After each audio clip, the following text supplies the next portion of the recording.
مرنے کے بعد بھی اولاد سے رشتہ ٹوٹتا نہیں ماں باپ کا۔ جس طرح زندگی میں والدین کے حقوق ہیں اولاد کے ذمے، مرنے کے بعد بھی والدین کے حقوق اولاد کے ذمے واجب الادا ہوتے ہیں۔ مختلف احادیث میں ان کا ذکر موجود ہے۔ پہلا حق الصلاۃ علیہما، ان پر جنازہ پڑھنا ہے۔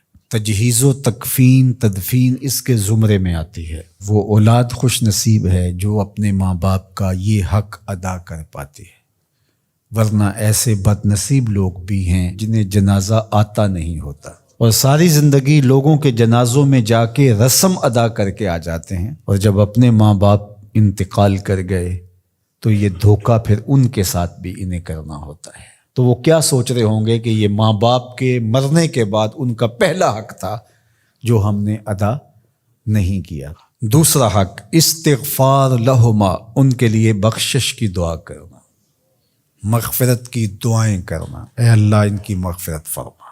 تو یہ بات ذہن میں رکھیے، جس طرح باپ کی ماں کی دعائیں اولاد کے حق میں قبول ہوتی ہیں، اس طرح اولاد کی دعائیں والدین کے حق میں قبول ہوتی ہیں۔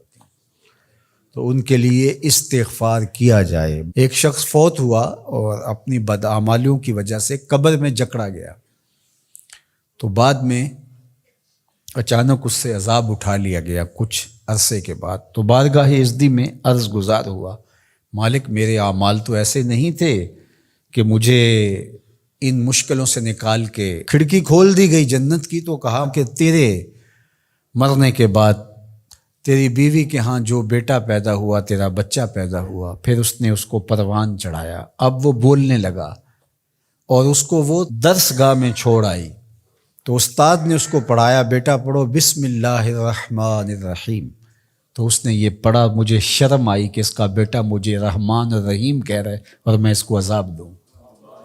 اللہ اکبر۔ اولاد نیک ہو تو اس کا فائدہ ماں باپ کو پہنچتا ہے۔ ایک حق یہ بھی ہے کہ اولاد نیک ہو، چونکہ اچھے اور برے اعمال قبر میں ماں باپ کو پیش کیے جاتے ہیں۔ اچھے ہوں تو خوش ہوتے ہیں، برے ہوں تو انہیں تکلیف پہنچتی ہے۔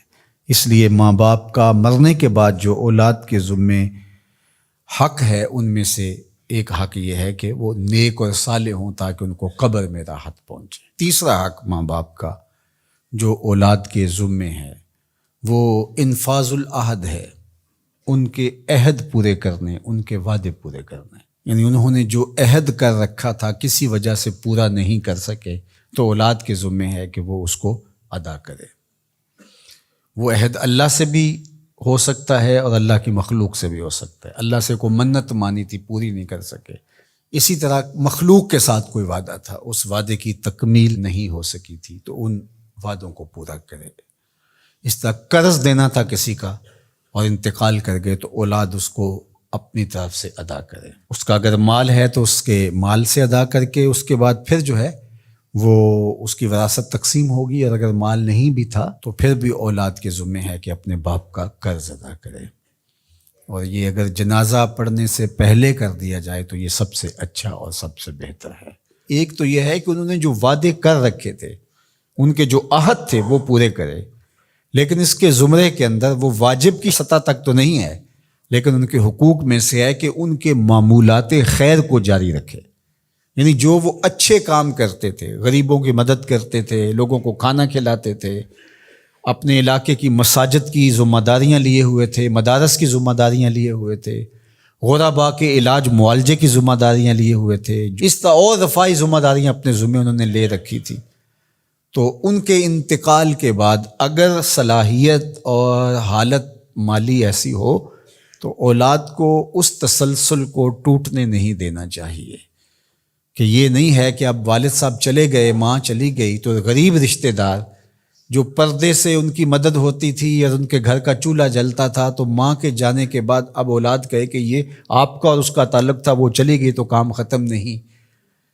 اس معمول کو جاری رکھیں، قبر میں ماں کی روح خوش ہوگی، روح بھی خوش ہوگی، اور اس کا اجر آپ کو بھی ملے گا اور برابر اتنا ہی اجر آپ کے ماں باپ کو بھی قبر میں ملے گا، اس لیے کہ اس کار خیر کو شروع انہوں نے کر رکھا تھا۔ تو جو معمولات خیر ہیں ماں باپ کے، ان کو جاری رکھا جائے۔ چوتھا حق ماں باپ کا مرنے کے بعد جو اولاد کے ذمے عائد ہوتا ہے وہ ہے بر الاصدقاء، حسن سلوک کرنا باپ کے دوستوں کے ساتھ اور ماں کی سہیلیوں کے ساتھ. خالہ ماں کی جگہ پہ آتی ہے اور چچا باپ کی جگہ پہ آتا ہے. تو ماں کے انتقال کے بعد جو ماں کی طرف سے رشتہ داری کا سلسلہ ہے اس کو توڑ نہ دیا جائے کہ اب ماں نہیں رہی تو رشتے بھی ختم، اس طرح باپ نہیں رہا تو رشتے بھی ختم. تو ان کے ساتھ صلہ رحمی کی جائے. مرنے والے والدین کے حقوق کو کون ہے ایسا دین جو اس طرح بیان کرے گا؟ آج دنیا یورپ کی بات کرتے ہیں، وہ تو زندہ ماں باپ کو اولڈ پیپلز ہوم میں چھوڑ آتے ہیں. ایک ماں 10 بچوں کو پال لیتی ہے، 10 بیٹوں کو ایک باپ پالتا ہے، پھر 10 بیٹے مل کر ایک باپ کو نہیں پال سکتے. تو خوش نصیب ہیں وہ لوگ جو اپنے ماں باپ کی خدمت کو شعار زندگی کہتے ہیں.